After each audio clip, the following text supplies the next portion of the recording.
हाँ बेटा, इस बैच में हम लोग पढ़ रहे हैं बेटा poetry an elegy written in a country churchyard. 3 stanza पढ़ चुके बेटा। हाँ, तो आप देखते होंगे कि जब हम शुरू करते हैं तो जो आपको पीछे से पढ़ाते आए हैं उसको हम रिपीट करते हैं बेटा। उससे क्या होगा कि आपके दिमाग में एक सीक्वेंस बनेगा, यह है, तब आगे की बात समझ में आएगी ना बेटा। तो इसलिए जो हम शुरू से बोलना शुरू करें वो भी आपको सुनना है, वो रिपीट होगा, उससे आपको तैयार हो जाएगा ना बेटा, अपने आप दिमाग में दौड़ने लगेगा। तो कल इसके पहले हमने पढ़ा, क्या पढ़ा बेटा, ध्यान सुनो। पाठ का नाम है an elegy written in a country churchyard. इस पाठ को लिखा है थॉमस ग्रे ने, जिसे अंग्रेजी साहित्य जगत में एक ट्रांजिशनल पोएट के रूप में जाना जाता है। यह कविता एक शोक गीत है। इस कविता की राइम स्कीम है ए बी ए बी। कविता की विषय वस्तु है कि हमें किसी भी चीज़ पर गर्व नहीं करना चाहिए, क्योंकि जिंदगी रूपी यात्रा का अंतिम मकसद मौत है। जब किसी पर गर्व करोगे तभी दूसरे का मजाक उड़ाओगे, यही पाठ की थीम है बेटा। तो शाम का समय है, पाठ शुरू होता बेटा, शाम का समय है, कब एक देहात के गिरजाघर में बैठा है।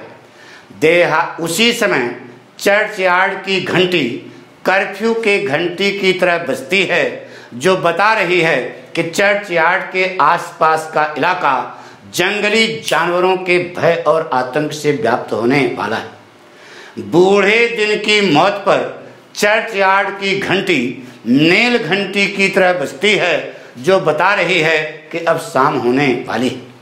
चर्चयार्ड में बजी हुई कर्फ्यू की घंटी की आवाज को सुनकर चर्चयार्ड के आसपास के खेतों में चरने वाले जानवर हुंकार मारते हुए अपने घर को वापस जा रहे हैं, क्योंकि उन्हें जंगली जानवरों से क्या है, भय। चारागाह के ऊपर ठंडी ठंडी मंद मंद मंथर मंथर गति से हवा बह रही है। चर्चयार्ड में बजी हुई कर्फ्यू की घंटी की आवाज को सुनकर चर्चयार्ड के आसपास के खेतों में काम करने वाले किसान भी अपने घर को वापस जा रहे हैं, क्योंकि उन्हें भी जंगली जानवरों से डर है। दिन भर धूप में कठिन परिश्रम करने के बाद किसान लोग पूर्णतया थक चुके हैं, इसलिए वे अपने रास्ते पर धीरे धीरे चल रहे हैं। कभी को ऐसा प्रतीत होता है मानो कि रास्ता खुद थक गया। जैसा कि हम जानते हैं रास्ता कभी थकता नहीं है, इसका मतलब उस रास्ते पर चलने वाले किसान पूर्णतया थक चुके हैं। ट्रांसफर्ड एप्थेट फिगर्स ऑफ स्पीच लगे बेटा। तो चर्चयार्ड में बजी हुई कर्फ्यू की घंटी की आवाज को सुन करके चर्चयार्ड के आसपास के खेतों में चरने वाले जानवर और काम करने वाले किसान अपने घर वापस जा चुके हैं, क्योंकि उन्हें जंगली जानवरों से क्या है, डर है। अब चर्चयार्ड के अंधेरे में कवि अकेला है, उसका वहां कोई साथी नहीं। इस प्रकार से कवि ने अपनी जादुई कलम की ताकत के माध्यम से इस पाठ के शुरू के स्टैंजा में एक देहात के गिरजाघर के आसपास के शाम के समय का प्राकृतिक सौंदर्य प्रस्तुत करने की कोशिश की। ध्यान सुनो। The poem an elegy written in a country churchyard has been composed by Thomas Gray, who is famous as a transitional poet in the world of English literature. This poem is an elegy. The rhyme scheme of the poem is A-B-A-B. The theme of the poem is that we should not be proud of our anything, because the goal of life's journey is nothing but death. By using the power of his magic pen, the poet Thomas Gray has tried his best to draw the real picture of the beautiful surroundings of nature around the churchyard of a country at the time of evening in the opening stanza of this poem. It is about to be evening. The poet Thomas Gray is sitting in the churchyard of a country at the time of evening. In the meantime, the bell of the churchyard is rung like a curfew bell, which is indicating that the atmosphere is about to be filled with the horror and terror of the wild animals. On the death of the old day, the bell of the churchyard is rung like a nail, which is indicating that it is about to be evening.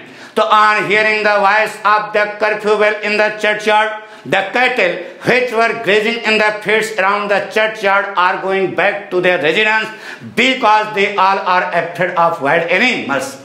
Sweet, cool and perfumed wind is blowing very fast in the atmosphere at the time of evening. On hearing the voice of the curfew bell in the churchyard, the ploughmen who were working in the fields around the churchyard are also going back to their residence because they are also afraid of wild animals. After working hard during the whole day in the sun, the ploughmen are totally tired, so they are moving slowly and slowly on their path. It seems to the poet as though the way itself had been tired. As we know, the way never tires. It means the ploughmen who are moving on the way are totally tired. So on hearing the voice of the curfew bell in the churchyard, the ploughmen and the cattle that were in the fields around the churchyard have gone back to their residence because they all are afraid of wild animals. Now the poet is alone in the darkness of the churchyard. There is no companion of the poet in the churchyard but darkness. In this way, the poet Thomas Gray has tried his best to draw the real picture of the beautiful surroundings of nature around the churchyard of a country at the time of evening in the opening stanza of this poem. दूसरा stanza, शाम का समय है, कवि एक देहात के गिरजाघर में बैठा है। देहात के गिरजाघर में बैठा हुआ कवि जब अपनी निगाहों को बगल में कब्रिस्तान की ओर फेंकता है तो उसे पता लगता है कि कब्रिस्तान में बहुत सारे देवदार के और सदाबहार के पेड़ उगे हुए हैं। उन पेड़ों के नीचे बहुत सारी कब्रें हैं। उन कब्रों की दशा बहुत ही दयनीय है, क्योंकि उन कब्रों के ऊपरी सतह पर जो माटी पड़ी है, मिट्टी पड़ी है, उसको कीड़ों ने क्या कर दिया है, चाल दिया। उस बेकार की माटी में सूखी घास उगी हुई है। दूर से देखने पर लगता है कि वह कब्रें नहीं हैं बल्कि सूखे घास का बंडल। उस प्रत्येक सकरी कब्र में उस छोटे से गांव के सीधे साधे अनपढ़ अशिक्षित पूर्वजों को हमेशा के लिए दफना दिया गया है, और जहां कहीं उनको दफनाया गया है वे चिन्ह सो रहे हैं। कोई माइक बच्चा उनके शांत बिस्तर से उनको जगा नहीं सकते। क्यों? क्योंकि वह सभी जिंदगी से थक चुके हैं, बहुत ज्यादा थक चुके हैं। जिंदगी से थके हुए होने के कारण अपनी कब्रों में लेटे हैं, सो रहे हैं, आराम कर रहे हैं बिना किसी डिस्टर्बेंस। ये बोले शुरू करें। लेंगे देखो, by using the power of his magic pen, the poet Thomas Gray has tried his best to draw the real picture of the graveyard just beside the churchyard of a country at the time of evening in the second stanza of this poem. The poet Thomas Gray is sitting in the churchyard of a country. It is about to be evening. So sitting in the churchyard of a country, the poet Thomas, sitting in the churchyard of a country at the time of evening, the poet Thomas Gray throws his eyes towards the graveyard and comes to know that there are growing a number of elm and yew trees in the graveyard. Under those trees, there are a number of graves. The condition of those graves is very poor because the soul which is lying on the upper surface of those graves has become useless, In the useless soul of those graves, there is growing dry grass. It seems to the poet as though those graves were the bundles of dry grass. In each and every narrow grave, the poor, uncivilized, illiterate forefathers of the small villagers have been laid buried. And wherever they have been buried, they are sleeping everlasting sleep. Nobody of this world can make them awake from their peaceful bed because they are tired of their life. They are sick of their life. On account of being tired of their life, they are sleeping, they are lying, sleeping and taking complete rest without any disturbance. In this way, the poet Thomas Gray has tried his best to draw the real picture of the graveyard just beside the churchyard of a country at the time of evening in the second stanza of this poem. तीसरा stanza, सुबह हो गई, रात बीत गई, सवेरा हो गया, Thomas day भी वहीं पे हैं। तो अपनी जादुई कलम की ताकत के माध्यम से कवि ने एक देहात के गिरजाघर के आसपास के सुबह के समय के प्राकृतिक सौंदर्य का सजीव चित्र प्रस्तुत कर, बिल्कुल सजीवता है, जो देख रहा है वही लिख रहा है, इसलिए रिटर्न शब्द लिखा है। वास्तविकता लिखी जाती है तो रिटर्न शब्द लगता है। बताया था। तो क्या कहता है, सुबह के समय 4 बजे ठंडी ठंडी सुगंधित आवाज करती हुई तेज गति से हवा बह रही, एक आवाज। सुबह के समय 4 बजे अबाबील पक्षी अपने घोंसले से चौकस चहचहा रहा है, 2 आवाज। सुबह के समय 4 बजे मुर्गा जोर जोर से बाक दे रहा है, 3 आवाज। सुबह के समय शिकारी लोग जंगल में शिकार करने जा रहे हैं, इसलिए वे अपने हॉर्न और बिगुल को बजा रहे हैं। उनके हॉर्न से निकली हुई आवाज वातावरण में गूंज रही है, वातावरण में प्रतिध्वनित हो रही है।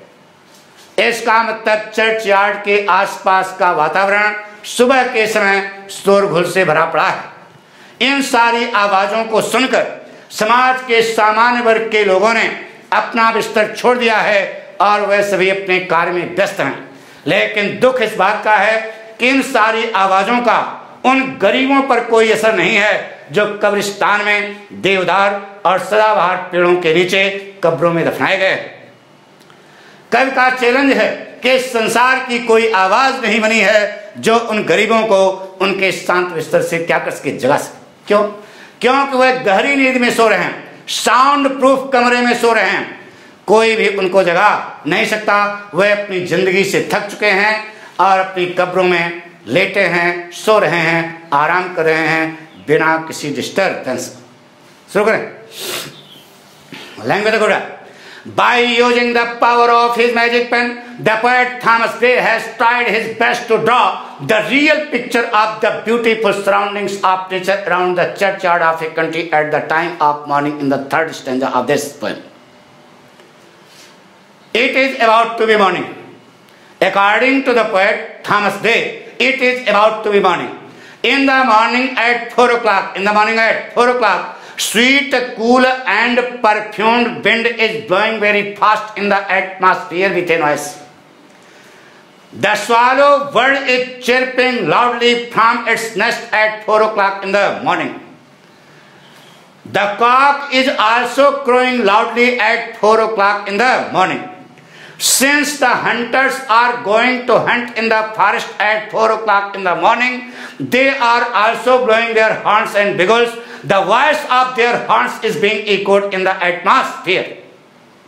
It means the whole atmosphere around the churchyard at the time of morning is full of a number of noises. So on hearing the noises of the atmosphere, the common people of the society have left their bed and they are busy in their work. But the matter of sadness is that there is no effect. There is no effect of all these noises on those poor villagers who are lying in the graves under the elm and yew trees in the graveyard. They are effectless from all these noises. It is the challenge of the poet that no voice of this world can make them awake from their peaceful bed, because they are totally tired of their life. वे अपनी जिंदगी से पूर्णतया क्या हो चुके हैं, थक चुके हैं। On account of being tired of their life, they are lying, sleeping and taking complete rest in their peaceful bed without any disturbance. आ गया होगा समझ? इतना हम पढ़ चुके थे। अब आगे देखो, जो स्टैंजा अब पढ़ने जा रहे हैं, most important for board examination, explanation के लिए। हमारी बात सुनो ना, बहुत ही इंपॉर्टेंट है बेटा। तो शेयर किया, सब्सक्राइब किया, लाइक किया, शुरू करें। कलम हाथ में है ना, किताब भी होगी, अर्थ लिखते जाना अगर न समझ। और पर्सनिफिकेशन का बेस्ट एग्जाम्पल है बेटा। ध्यान सुनो, लिखा बेटा, let not ambition mock ambition माने महत्वाकांक्षा, मोक माने मजाक उड़ाना। हाँ, इसके पहले थोड़ा बता दें बेटा। देखो बीच में क्रॉस लगाना, इसका मतलब यह हुआ कि बीच में और बहुत सारे स्टैंजाज हैं। उसमें क्या लिखा है थोड़ा सुन लो। उनमें लिखा है कि किसान लोग शाम के समय खेत से वापस आते हैं अपने घर पर, उनके पैरों में मिट्टी लगी रहती है, पसीने से तरबतर रहते हैं, तो उनके जो छोटे छोटे बच्चे हैं उनके घुटनों पर चढ़कर उनके मुछ के बाल नोचते हैं, और उस समय वह किसान लोग अपने हृदय में असीमित खुशी की अनुभूति करते। उसी में लिखा हुआ और स्टैंजाज में कि बहुत सारे लोग जंगल में कुल्हाड़ी लेकर के जाते हैं, लकड़ियां काट करके ले आते हैं और गट्ठर बना करके उसे बाजार में ले जाते हैं बेचने के लिए, ताकि वह अपनी जीविका कमा सके। यानी कि दयनीय स्थिति बताई गई है गांव वाले लोगों की। ठीक है, आई बात समझ? बहुत सारे स्टैंडर्ड हैं। अब आगे क्या कर रहा है, ध्यान सुनो। तो ध्यान सुनो बेटा, कब भावनात्मक है बहुत ज्यादा। कवि के हृदय में उन गरीबों के प्रति सहानुभूति है जो कब्रिस्तान में देवदार और सदाबहार पेड़ों के नीचे कब्रों में दफनाए गए। इसलिए कवि आगे क्या लिख रहा है उसको बता दे। कवि के हृदय में उन गरीबों के प्रति सहानुभूति है जो कब्रिस्तान में देवदार और सदाबहार पेड़ों के नीचे कब्रों में दफनाए गए। इसलिए कवि महत्वाकांक्षी लोगों को, मोटर गाड़ी बंगला कार वाले लोगों को, पैसे वाले लोगों को, कुलीन परिवार वाले लोगों को समझा रहा है कि हे पैसे वाले लोगों, हे मोटी मुर्गियों, तुम्हें उन गरीबों का मजाक नहीं उड़ाना चाहिए। कैसे समझाता है, अब किताब देखिए। लिखा है late not ambition mock. Ambition माने महत्वाकांक्षा, मॉक माने मजाक उड़ाना। लेट नॉट लगा है, महत्वाकांक्षा को मजाक नहीं उड़ाना चाहिए। अब बताइए, महत्वाकांक्षा मजाक उड़ाती है कि महत्वाकांक्षी लोग मजाक उड़ाते हैं? महत्वाकांक्षी लोग मजाक उड़ाते हैं ना। यानी कि एम्बिशन शब्द को यहां पर पर्सनिफाइड किया गया, मानवीकरण किया गया, मानव मान लिया गया। तो कह रहा है कि हे महत्वाकांक्षी लोगों, हे कुलीन, हे पैसे वाले लोगों, हे मोटर गाड़ी बंगला कार वाले लोगों, तुम्हें मजाक नहीं उड़ाना चाहिए। किस पर? There useful toll. देयर माने उन गरीबों के। देयर किसके लिए? अरे जो कब्रिस्तान में देवदार और सदाबहार पेड़ों के नीचे कब्रों में दफनाए गए हैं, उनके लिए देयर शब्द का इस्तेमाल किया गया। देयर माने उनके, यूजफुल माने उपयोगी, और टॉयल माने कठिन परिश्रम। तुम्हें उन गरीबों के उपयोगी कठिन परिश्रम का मजाक नहीं उड़ाना चाहिए। हे महत्वाकांक्षी लोगों, हे पैसे वाले लोगों, हे मोटी मुर्गियों, तुम्हें उन गरीबों के उपयोगी कठिन परिश्रम का, कठिन परिश्रम क्या था? उपयोगी था। उनके उपयोगी कठिन परिश्रम का मजाक नहीं उड़ाना चाहिए। क्यों? क्योंकि उनका कठिन परिश्रम बहुत उपयोगी था। अगर वह बेचारे कठिन परिश्रम न करते, खेत में काम न करते, लकड़ी का गट्ठर काट करके न ले आते, तो वह और उनके परिवार के सदस्य भूखों मर जाते। तो तुम्हें उन गरीबों के कठिन परिश्रम का मजाक उड़ाने का कोई हक नहीं है। फिर क्या देखो, लेट नॉट एम्बिशन मोक। यहां तक देखा, let not ambition mock their homely joys. हे महत्वाकांक्षी लोगों, तुम्हें मजाक नहीं उड़ाना चाहिए। देयर माने उनके, उन गरीबों के, होमली माने घरेलू, जॉयज माने खुशियां।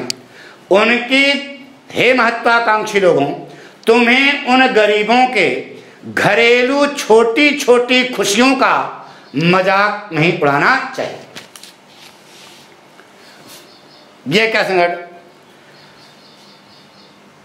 एक अरबपति है, जब वह कार खरीदता है, फॉर्च्यूनर, होंडा सिटी, बड़ी बड़ी कारें खरीदता है तो खुशी होता है। एक अरबपति जब कार खरीदता है तो क्या होता है? खुश होता है। उससे ज्यादा खुशी उस गरीब को होती है जब वह एक टूटी हुई साइकिल खरीदता है। खुशी और दुख यह पैसे से नहीं आता है। एक रिक्शेवान जो है वह भी खुशी महसूस करता है और एक अरबपति, करोड़पति भी खुशी महसूस करता है। यानी कि तुमको कार खरीद करके खुशी होती है, जो खुशी होती है उससे ज्यादा खुशी उस गरीब को होती है जब वह टूटी साइकिल खरीदता है। कुछ भावनात्मक है कि नहीं? अच्छा बताओ, एक रिक्शेवान दुखी होता है तो बताइए अरबपति दुखी होता है कि नहीं? ज्यादा दुखी होता है। तो सुख और दुख यह भावनाएं हैं, यह अनुभूति हैं, यह पैसे से नहीं आती। तो हे महत्वाकांक्षी लोगों, हे पैसे वाले लोगों, तुम्हें उन गरीबों के छोटी छोटी घरेलू खुशियों का मजाक नहीं उड़ाना चाहिए। इशारा क्यों कर रहे हैं? मानो ना, देखो ऊंची बिल्डिंग बनी है तो तुमको जो खुशी होती है वही उसी प्रकार की खुशी गरीब को भी होती है। तुम्हें उनका मजाक उड़ाने का कोई हक नहीं। फिर क्या देखो, let not ambition mock their मिला, अरे दूसरी लाइन का पहला शब्द, देयर डेस्टिनी आबस्क्योर। डेस्टिनी माने भाग्य, आबस्क्योर माने धुंधला, धुंधला, धुंधला भाग्य यानी दुर्भाग्य। हे महत्वाकांक्षी लोगों, तुम्हें उन गरीबों के दुर्भाग्य का भी मजाक, डेस्टिनी माने भाग्य और आबस्क्योर माने धुंधला, धुंधला भाग्य मतलब दुर्भाग्य, तुम्हें उन गरीबों के दुर्भाग्य का भी मजाक नहीं उड़ाना चाहिए। उन्होंने कठिन परिश्रम तो किया लेकिन उनके भाग्य ने उनका साथ नहीं दिया, उनकी डेस्टिनी ने उनको कोऑपरेट नहीं किया, उनके लक ने उनका साथ नहीं दिया। अन्यथा आज वह भी राजा होते, रानी होते, राजकुमार होते और अपनी मौत के बाद अपनी कब्रों के ऊपर ताजमहल और मकबरा रखते। ताजमहल का नाम क्यों लिया? अरे भगवान, ताजमहल भी कोई कब्र ही तो है। शाहजहां बनवाया था अपनी बेगम मुमताज की याद में। अब पहुंच जाओ आगरा, ताजमहल। ताजमहल खूब बिल्डिंग चौकस बनी ना, शाहजहां और मुमताज उसी में दफनाए गए। क्लियर? तो बताइए जरा, कल्पना करो, शाहजहां अंतिम लेयर में कहां पे होंगे? माटी में होंगे, माटी में। अरे कब्र मिट्टी में होती है यार, सोने को क्या वहां बनाया गया है कब्र? तो सिद्धांत है किसमें बना होगा? मिट्टी में। तो हे शाहजहां, हे राजा, रानी और राजकुमार, तुम कहां पड़े हो? मिट्टी में। एक गरीब भी कहां पड़ा है? मिट्टी में। इसलिए हे पैसे वाले लोगों, हे मोटर गाड़ी बंगला कार वाले लोगों, तुम्हें उन गरीबों का मजाक उड़ाने का कोई हक नहीं है, क्योंकि जो स्थिति उनकी है वही स्थिति तुम्हारी भी होगी। इसलिए तुमको उन्हें उनका मजाक उड़ाने का कोई हक नहीं। कुछ समय तो 2 लाइन में हमने 3 लाइन बना दिया। पहली लाइन क्या बनाई? Let not ambition mock their useful toil, एक। दूसरा, let not ambition mock their homely joys, 2। तीसरा, let not ambition mock their destiny obscure. तो तीनों पॉइंट क्या कर रहा है? हे महत्वाकांक्षी लोगों, हे पैसे वाले लोगों, तुम्हें उन गरीबों के उपयोगी कठिन परिश्रम का मजाक नहीं उड़ाना चाहिए, क्योंकि उनका कठिन परिश्रम बहुत उपयोगी था। अगर वह कठिन परिश्रम न करते, खेत में काम न करते, जंगल में लकड़ियां काट करके न बेचते, तो वह और उनके परिवार के सदस्य भूखों मर जाते। हे महत्वाकांक्षी लोगों, तुम्हें उन गरीबों के छोटी छोटी घरेलू खुशियों का भी मजाक नहीं उड़ाना चाहिए। तुम मोटर गाड़ी बंगला कार वाले हो, कार खरीद करके खुश होते हो, गरीब जो है एक टूटी साइकिल खरीद करके तुमसे ज्यादा खुशी महसूस करता है। तो तुम्हें उन गरीबों का मजाक उड़ाने का कोई हक नहीं। हे महत्वाकांक्षी लोगों, तुम्हें उन गरीबों के दुर्भाग्य का भी मजाक नहीं उड़ाना चाहिए। उनके भाग्य ने उनका साथ नहीं दिया, उनकी दृष्टि ने उनको कोऑपरेट नहीं किया, उनके लक ने उनका साथ नहीं दिया, अन्यथा आज वे भी राजा होते, रानी होते, राजकुमार होते। उनके भाग्य ने कठिन परिश्रम तो किया, लेकिन उनके भाग्य ने उनका साथ नहीं दिया। परिणाम यह है कि उनकी कब्रों की दशा बहुत ही दयनीय। तो तुम्हें उन गरीबों के, वे भी राजा होते, रानी होते, राजकुमार होते, और अपनी मौत के बाद अपनी कब्रों के ऊपर ताजमहल और नखराज रखते, उनके कब्रों की दशा दयनीय है क्योंकि उनके भाग्य ने उनका साथ नहीं दिया। तीन दोनों क्लियर हो गई। तीसरा गुण, नार माने न तो, ग्रैंडियर माने स्थान और शौकत, हियर माने सुनना, बेथ साथ, ए डिस्डेनफुल माने घृणा पूर्वक, स्माइल माने मुस्कुराना। हे स्थान और शौकत, तुम्हें घृणा पूर्वक नहीं मुस्कुराना चाहिए। बताइए, स्थान और शौकत मुस्कुराती है कि स्थान और शौकत करने वाले लोग मुस्कुराते हैं? तो यहां पर ग्रैंडियर शब्द को क्या किया गया? पर्सनिफाई किया। हे कुलीन परिवार के लोगों, हे ऊंचे खानदान के लोगों, हे पैसे वाले लोगों, तुम्हें घृणा पूर्वक नहीं हंसना चाहिए। हियर माने सुन करके, हियर माने सुन करके, दस्तार्ट माने छोटे, सिंपल माने साधारण, एनल्स माने इतिहास। गरीबों का जो इतिहास होता है उसे क्या कहते हैं? एनल्स। हिस्ट्री नहीं, हिस्ट्री तो होती है हाई धन स्टोरी बराबर हिस्ट्री। ऊंचे लेवल वाले लोगों की जो स्टोरी होती है उसे क्या कहते हैं? हिस्ट्री। जैसे अकबर हुए, अशोका हुए, इनकी हिस्ट्री बनी। ये हाई लेवल, हाई धन स्टोरी बराबर हिस्ट्री। ऊंची कहानी, ऊंचे लोगों की जो कहानी है, दैट इज कॉल्ड हिस्ट्री। तो क्या अकबर और अशोका के जमाने में हम पाठक जैसे लोग समाज में नहीं थे?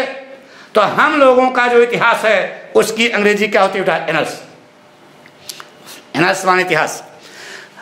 ऑफ द पुअर, गरीबों के छोटे और साधारण इतिहास को सुनकर घृणा पूर्वक नहीं हंसना चाहिए।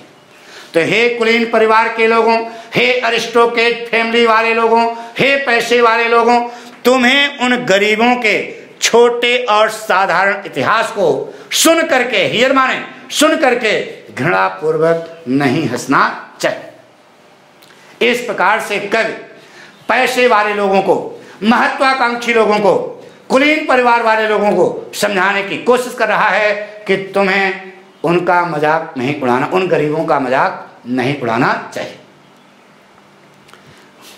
नहीं, एक गरीब है, उसका बाप मर गया तो कब्र में दफना दिया गया।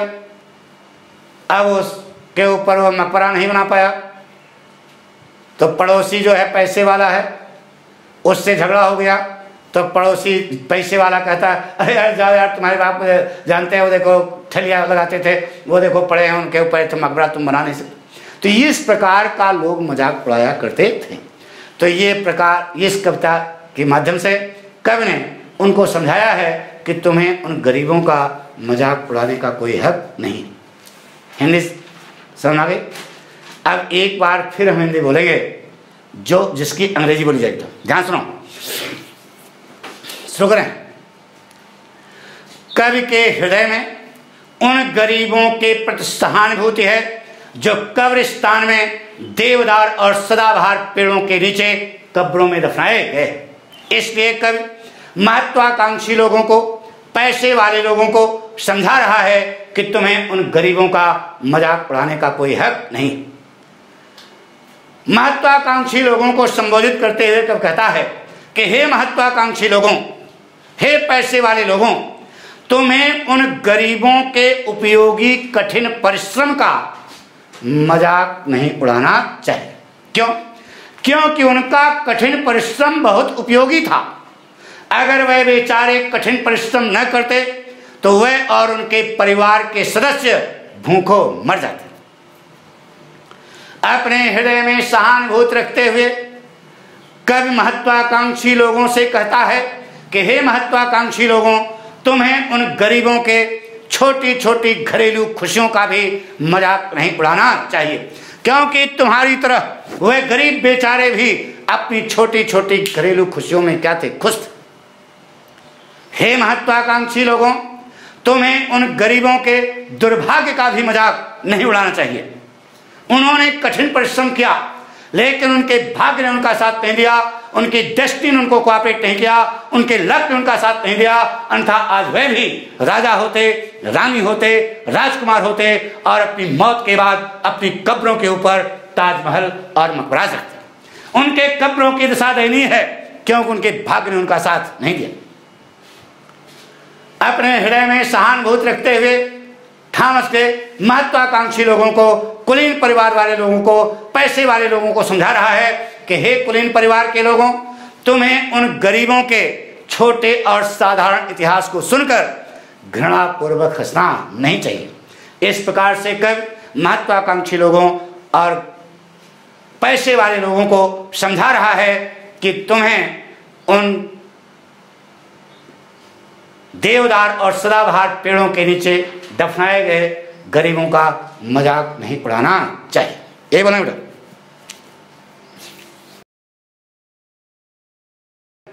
आप जो हिंदी बताया उसकी अंग्रेजी बोलने जा रहे बेटा, ध्यान सुनना।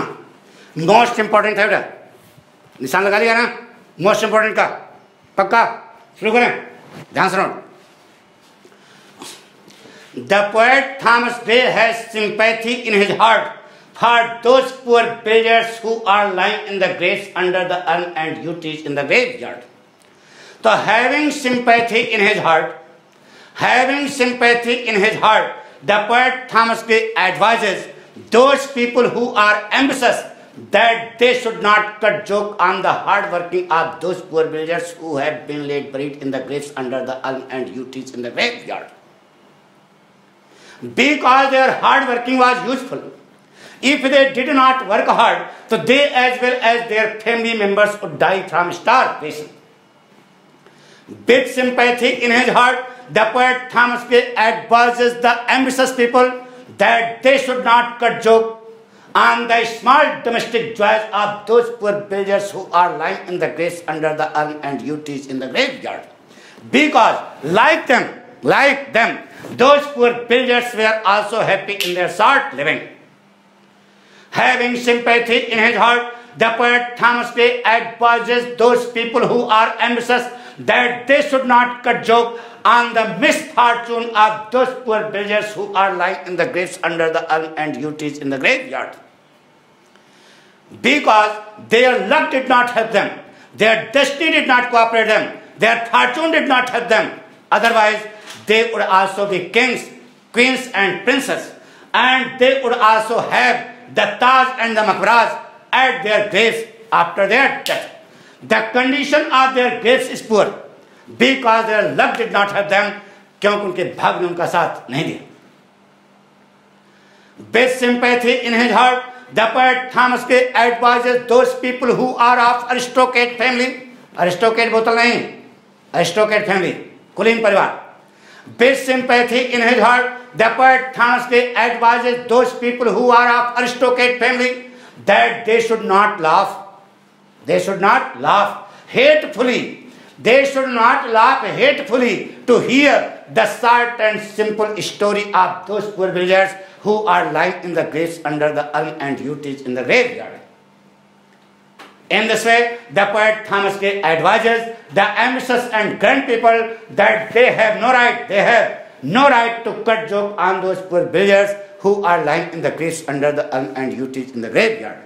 यानी जो स्थिति शाहजहां की है ताजमहल के अंदर, वही स्थिति तुम्हारी भी होने वाली है. इसलिए बच्चों, तुम्हें किसी का मजाक उड़ाने का कोई हक नहीं.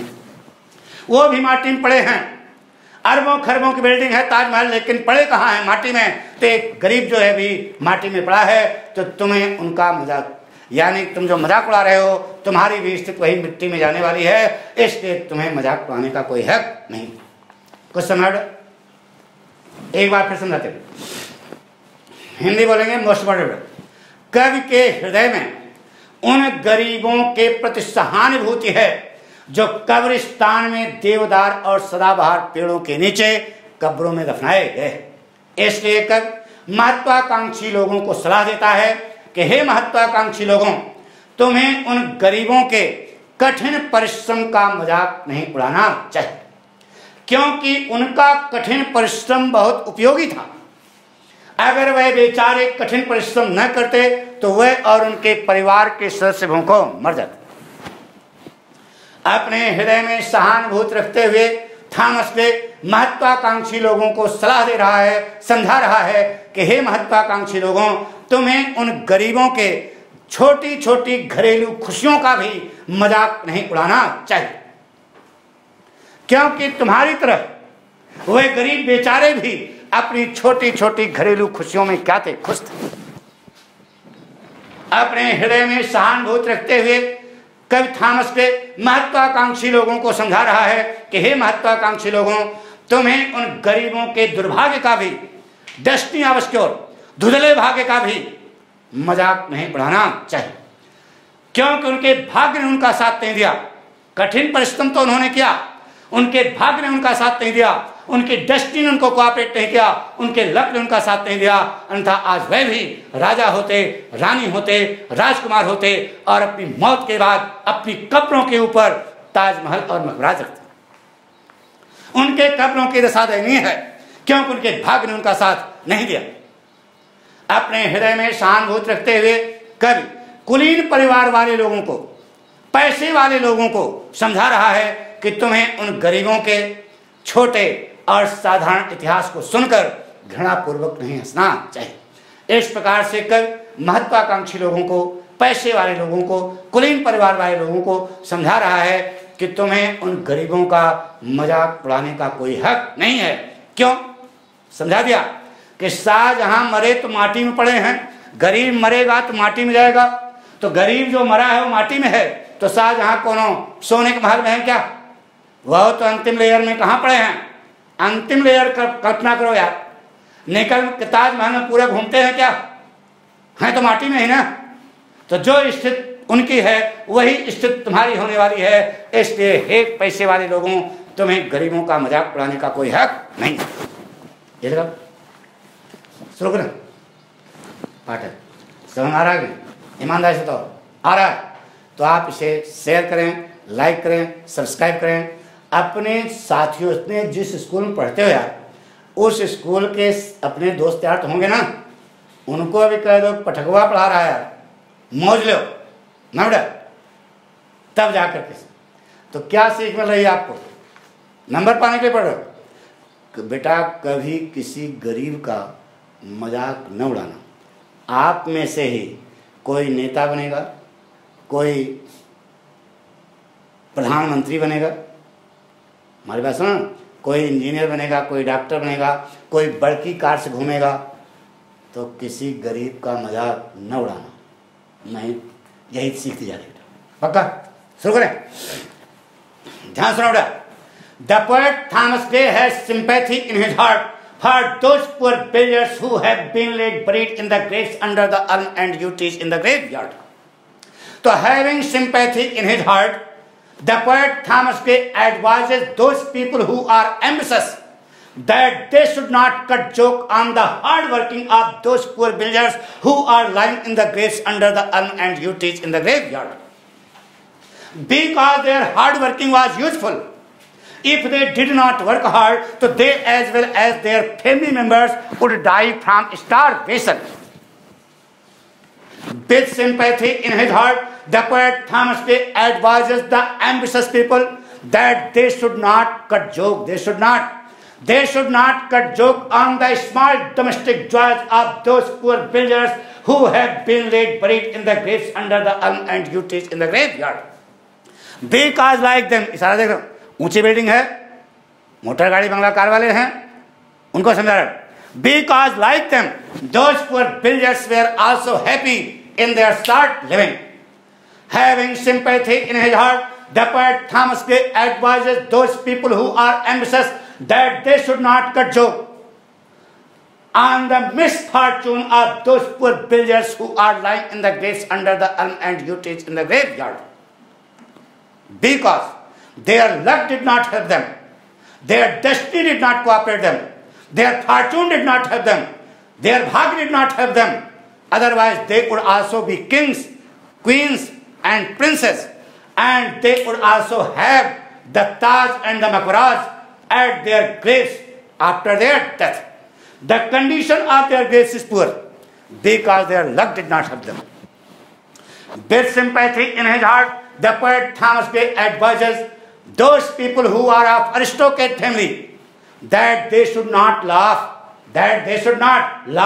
hatefully to hear the short and simple story of those poor villagers who are lying in the graves under the elm and yew trees in the graveyard. In this way, having sympathy in his heart, the poet Thomas Gray advises the ambitious and grand people that they have no right to cut joke on those poor villagers who have been laid buried in the graves under the elm and yew trees in the graveyard. कुछ समझा पक्का? तो मजाक उड़ाओगे? यहाँ पढ़ के जाओ, बाहर मजाक उड़ाओ तो पढ़ाई कोई फायदा नहीं है। पढ़ने का मतलब यह है कि जो आप पढ़ें उसको आप अपने जीवन में अपनाएं। यह पढ़ना, यह शिक्षा है। नहीं पढ़े लिखे गंवार हो जाओगे। आपका दोस्त गरीब है, टटही साइकिल से आता है, आप जो है कार से स्कूल में आते हो, लेकिन अगर उस गरीब का आप मजाक उड़ाओगे, आपके साथी का कक्षा में पढ़ता है, साथी हुआ, मजाक उड़ाओगे तो बताइए ये शोभनीय होगा क्या? है ना? तो क्या सीख मिली समझा ना? तो यह यहीं पर नहीं बेटा, अपने पूरे जीवन में अपनाना। पाठक अगर सच्चे शिष्य बन रहे हो तो इसको ध्यान रखना कि जो आप, क्योंकि इंटरमीडिएट में आप हो रहे, इस समय शिक्षा का मध्य है, इसी समय आपको सारी ट्रेनिंग मिलनी चाहिए। ठीक है? अभिमन्यु 16 साल का था, सब कुछ ट्रेंड हो गया था, तो आप भी अभिमन्यु बनोगे। यानी जो आप पढ़ें उसको आप अपने जीवन में फॉलो अप करें, यह शिक्षा है। एक बार फिर बोलते बेटा, ध्यान सुनोगे? पक्का बोले? लैंग्वेज देखो बेटा। The poet Thomas Gray has sympathy in his heart for those poor villagers who have been laid buried in the graves under the elm and yew trees in the graveyard. So having sympathy in his heart, the poet Thomas Gray advises the ambitious people, the poet Thomas Gray advises those people who are ambitious that they should not cut joke on the hard working of those poor villagers who are lying in the graves under the elm and yew trees in the graveyard. Because their hard working was useful. If they did not work hard, so they as well as their family members would die from starvation. With sympathy in his heart, the poet Thomas Gray advises those people who are ambitious that they should not cut joke on the small domestic joys of those poor villagers who are lying in the graves under the elm and yew trees in the graveyard. Because like them, those poor villagers were also happy in their short living. Having sympathy in his heart, the poet Thomas Gray advises those people who are ambitious that they should not cut joke on the misfortune of those poor villagers who are lying in the graves under the elm and yew trees in the graveyard. Because their luck did not help them, their destiny did not cooperate them, their fortune did not help them, their bhagya did not help them. Otherwise, they would also be kings, queens, and princes, and they would also have the Taj and the Maqbaras at their graves after their death. The condition of their graves is poor. ऊपर पढ़ा ना, गड़बड़. The condition of those graves is poor because their luck did not help them, their destiny did not cooperate them. With sympathy in his heart, the poet Thomas Gray advises those people who are of aristocrat family that they should not laugh hatefully. They should not laugh hatefully to hear the short and simple story of those poor villagers who are lying in the graves under the elm and yew tree in the graveyard. In this way, the poet Thomas Gray advises the ambitious and grand people that they have no right to cut joke on those poor villagers. तुम्हें उन गरीबों का मजाक उड़ाने का कोई हक नहीं। समझ पक्का? तो आप इसे शेयर करें, सब्सक्राइब करें, लाइक करें। यही पाठक की गुरुदक्षिणा है। Thank you. ओके।